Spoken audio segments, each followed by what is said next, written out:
Dear colleagues, welcome to the video tutorial on the Clotixa LBL number 11, which is a 12-pager LBL for the specialty of gynecologist, obstetrician and IVF doctors. So these are the 8 key points of this video tutorial which we are going to understand about. ये 8 key points है जिसके बारे में हम समझने का try करेंगे. The first one is the VT risk factors during the pregnancy. Second one is the ARCOG recommendations in VT during pregnancy. Third key point is recurrent pregnancy loss due to APS and its solution. And fourth point is VT during IVF and its solution. So पहले 4 point cover करेंगे role of enoxaparin in the pregnancy. The pregnancy could be either IVF pregnancy or a non-IVF pregnancy. Then the fifth key point is talking about the concerns of generic enoxaparin, and sixth key point is talking about the advantages of Clotixa with bioequivalence study. Seventh point is talking about the advantages of Clotixa needle safety system, and the last key point is about the dosing in IVF as well as non-IVF patients. So let's move to the first key point that we are going to understand is the VT risk factors during the pregnancy. So this is the first page of the LBL और यहाँ पे हमने highlight किया है कि pregnant women have nearly 10-fold increased risk of VT as compared to the non-pregnant women of comparable age group. इसका मतलब ये है कि same age group, for example 25 to 30 के एज ग्रुप के अंदर कोई वुमन है और वो प्रेग्नेंट है तो उस पर्टिकुलर वुमन में 10-fold increase risk of VT रहती है as compare to the woman जो प्रेग्नेंट नहीं है. सो इट मीन्स प्रेगनेंसी अपने आप में ही एक रिस्क फैक्टर है जो वीटी की रिस्क को 10-fold इंक्रीज कर देता है. एंड पेज 1 पे हमने मल्टीपल रिस्क फैक्टर्स मेंशन किए हैं जिसको दो पार्ट में डिवाइड किया गया है. The first one is the pre gestational and the second one is the gestational. Pre gestational मतलब प्रेगनेंसी होने के पहले और जेस्टेशनल यानी ड्यूरिंग प्रेगनेंसी यानी प्रेगनेंसी के दौरान. So there are multiple risk factors involve और रिस्क फैक्टर्स की वजह से सर्टेन पेशेंट्स में हाई रिस्क ऑफ वीटी रहती है. जैसे फॉर एग्जांपल कोई पेशेंट में अगर 4 और more pre gestational and gestational risk factors present रहते हैं तो उन पेशेंट्स में हाई रिस्क ऑफ वीटी रहती है. Now this is the second page of LBL और यहाँ पे हमने VT का कंसर्न हाईलाइट किया है during the pregnancy. First point is talking about the VT risk during the gestational age. तो जैसे जैसे ट्राइमेस्टर बढ़ता जाता है वैसे ही VT की रिस्क या VT के इंसिडेंसेस बढ़ते हैं. So according to this particular study VT के 22% इंसिडेंसेस फर्स्ट ट्राइमेस्टर में होते हैं, 34% इंसिडेंसेस सेकेंड ट्राइमेस्टर में होते हैं और 44% इंसिडेंसेस थर्ड ट्राइमेस्टर में होते हैं.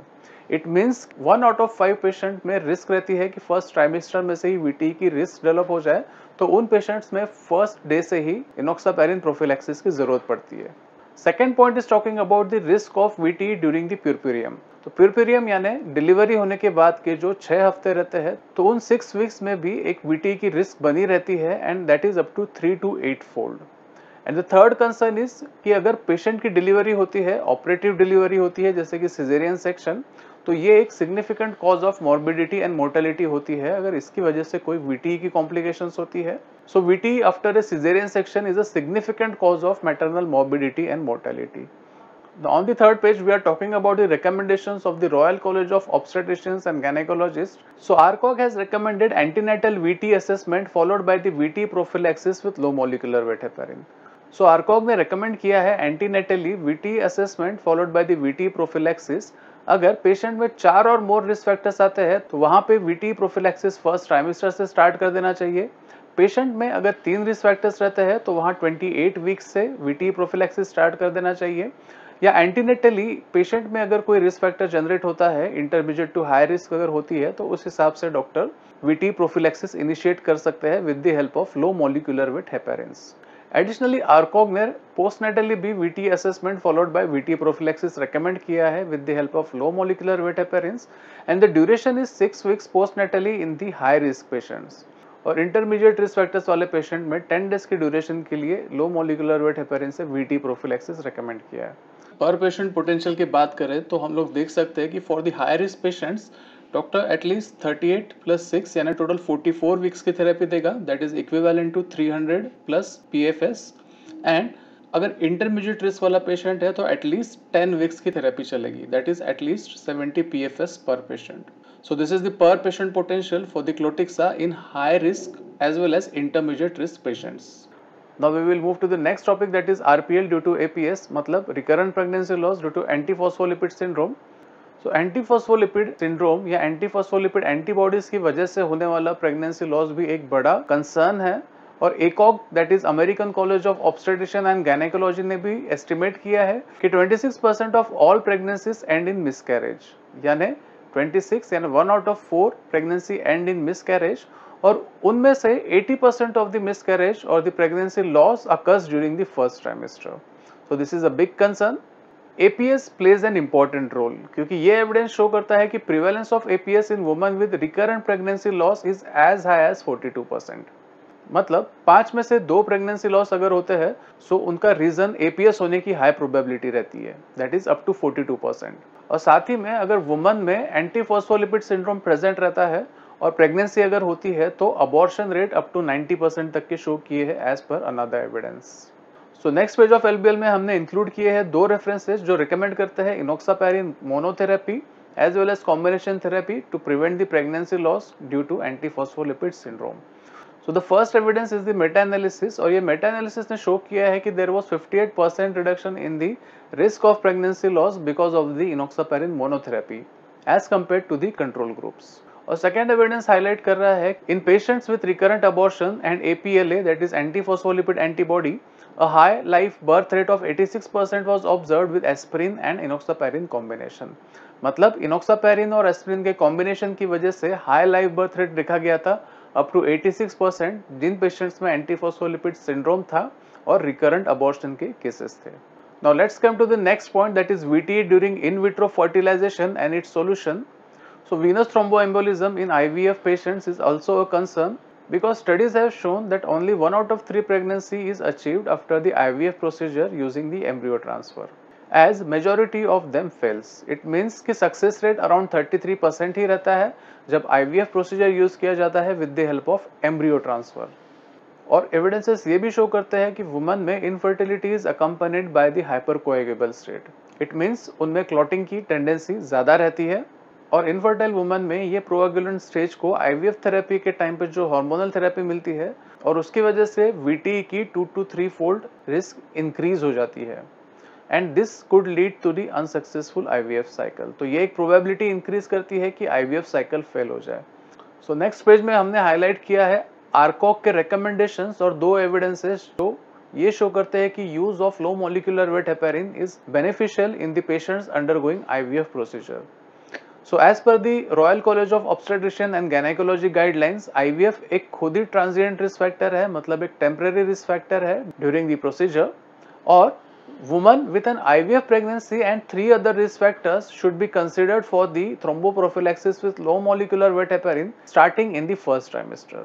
So simply if there are 4 risk factors जिसमें से एक risk factor है IVF pregnancy, तो उन patients में first trimester से ही VT prophylaxis initiate कर देना चाहिए with the help of low molecular weight heparins. Now we will look into the another evidence. एक और evidence है, that is the meta-analysis of the randomized controlled trials, और इसने show किया है कि वुमन जिनमें मोर देन और equal to 3 recurrent implantation failure थे, तो उन पेशेंट्स में जब IVF या ICSI ट्रीटमेंट दी गई और उस ट्रीटमेंट में लो मॉलिक्यूलर वेट हेपेरिन जब ऐड किया गया था, तो उन पेशेंट्स में भी significant improvement in the live birth rate was observed by 79%, और risk of miscarriage was reduced by 78%. So ये एविडेंस शो करता है the use of low molecular weight heparin helps to reduce the risk of miscarriage, और साथ में ही एक live birth rate के इंसिडेंस को इंक्रीज करता है. तो ये एक और एविडेंस है जो एक particular situation that is OHSS जिसकी वजह से क्लॉटिंग होने की टेंडेंसी बढ़ती है पेशेंट्स में, तो उसमें भी लो मॉलिक्यूलर वेट हेपेरिन्स के बेनिफिट्स को हाईलाइट करता है. साथ में ही ये रिकरेंट इम्प्लांटेशन फेलियर वाले पेशेंट्स में सक्सेसफुल प्रेगनेंसी के रेट को भी इंक्रीज करता है. So these are the guidelines and 2 evidences showing the use of low molecular weight heparins in the patient undergoing IVF treatment. Now we have seen multiple evidences. हमने multiple evidences देखे हैं regarding the concerns of generic enoxaparin, क्योंकि हम लोग already aware है कि enoxaparin में sources और हेपेरिन को लो मॉलिक्यूलर वेट हेपेरिन में कन्वर्ट करने के प्रोसेस, इन सब की वजह से कंपोजिशनल चेंजेस रहते हैं, और ये compositional changes can impact the safety and efficacy of the enoxaparin. तो ये पेज यूज करके हम लोग concerns of the generic enoxaparin doctor से डिस्कस करेंगे. And there is one evidence which is highlighting कि एक significant concern with generic enoxaparin present रहता है because of the differences in the potency, immunogenicity, उनके फार्माकोडायनेमिक प्रोफाइल में, और साथ में पोटेंशियल ड्रग इंटरेक्शंस. और इसी की वजह से कई इनोक्सापैरिन विड्रॉ किए गए थे डेवलपिंग वर्ल्ड में out of the 17 generic enoxaparin which were being marketed. और रीजन थे the adverse reactions and the widely varying compositions. So are there any recommendations or the guidelines to ensure the safety and efficacy? हम लोग already aware है कि to ensure the safety, purity and potency of the enoxaparin, European Medicine Agency and Food and Drug Administration recommends measurement of the pharmacodynamic activity such as anti-factor 10A activity, anti-factor 2A activity, ratio of anti-factor 10A to anti-factor 2A activity और साथ में TFPI activity, that is tissue factor pathway inhibitor activity. And this is very important to understand कि this pharmacodynamic study was mandated by US FDA in around 2011 for the approvals of generic enoxaparin versions in the US markets. And similar regulations were brought by European Medicine Agency in 2017 for the European markets. तो ये regulations USA में 2011 से present है, Europe में 2017 से present है to get the approval for the generic enoxaparins, and in India as of now there are no such regulatory requirements of any pharmacodynamic study for getting the approvals for the generic enoxaparin in the Indian markets. तो ये एक बड़ा concern है कि India में as such कोई regulatory requirement नहीं है, कोई कंडीशन नहीं है कि जहां पे फार्माकोडायनामिक स्टडी की जरूरत है to get the approval of generic enoxaparin. And since Venus has interest in the European markets for enoxaparin, therefore this study was conducted by us for ensuring the quality as per the European standards, and same we are offering to India as well. So Venus का interest है enoxaparin के लिए European market में, और उसी की वजह से ये स्टडी कंडक्ट की गई थी ताकि एक क्वालिटी एंश्योर हो सके as per the European standards, और same quality of the drug we are providing to the India as well. As per the US FDA and EMA guidelines, Clotixa has the clinically proven bioequivalence with the innovator enoxaparin from Sanofi in terms of anti-factor 10A activity, anti-factor 2A activity, anti-factor 10A to anti-factor 2A activity, TFPI activity and APTT. So we can detail in front of the doctor, Clotixa is a clinically proven biosimilar enoxaparin with this study as per the guidelines of the US FDA and EMA. और हम लोग already aware है कि Clotixa comes with the needle safety system. So these are the advantages of the needle safety system for the patients. It is safe and easy self administration because of the low activation force, और साथ में easy to dispose है because of the needle safety system, and it ensures the complete dose administration. तो patient visibly देख सकता है कि पूरा डोज पेशेंट ने ले लिया है, और साथ में ही ये नीडल स्टिक इंजुरी भी प्रिवेंट करता है for the patients as well as caregivers. So these are the 5 advantages of the Clotixa needle safety system. और ये पेज में हमने हाईलाइट किए हैं indications and the doses in the pregnant woman with non IVF pregnancy. So in pregnant woman with intermediate to high risk of VT और recurrent pregnancy loss due to APS, Clotixa provides clinically proven biosimilar enoxaparin with safety and efficacy. और ये है dosages as per the recommendation of the Royal College of obstetrician and gynaecology. Less than 50 kilograms, so 20 milligram OD is the recommended dose. 50 to 90 kg group में 40 milligram OD is the recommended dose, and subsequently weight के हिसाब से यहाँ पे dose increase होता है. And in patients undergoing IVF treatment who are having thrombophilia, having repeated implantation failure, या patient में obstetric antiphospholipid syndrome है undergoing ART, and patient with severe OHSS, that is ovarian hyperstimulation syndrome, Clotixa provides clinically proven biosimilar enoxaparin with proven safety and efficacy. And this is the dosage of the enoxaparin, that is prophylactic dose of 40 mg subcutaneously every 24 hours. और patient में अगर IVF के साथ में 3 और risk factor present रहते हैं तो as per the ARCOG recommendations, patient should be given enoxaparin from the first trimester. मतलब IVF के साथ में 3 और रिस्क फैक्टर है तो फर्स्ट ट्राइमेस्टर से ही पेशेंट में इनोक्सापैरिन इनिशिएट कर देना चाहिए। And the therapeutic dosage of the enoxaparin is 1 mg per kg subcutaneously every 12 hours और 1.5 mg per kg per day subcutaneously, which is the standard dose for all the inpatients diagnosed with DVT, that is deep vein thrombosis. So thank you for listening to this video tutorial, and hope so this would help you to understand the concerns of the VT during the pregnancy, साथ में ही antiphospholipid syndrome, recurrent pregnancy loss और IVF patients में VT की risk और उनके solutions, and what are the concerns with the generic enoxaparin and what solution we are providing in terms of the bioequivalence study with the additional advantage of the needle safety system. So hope so this video tutorial would help you to understand the LBL and effectively discuss with the doctors. So thank you for listening to this video tutorial.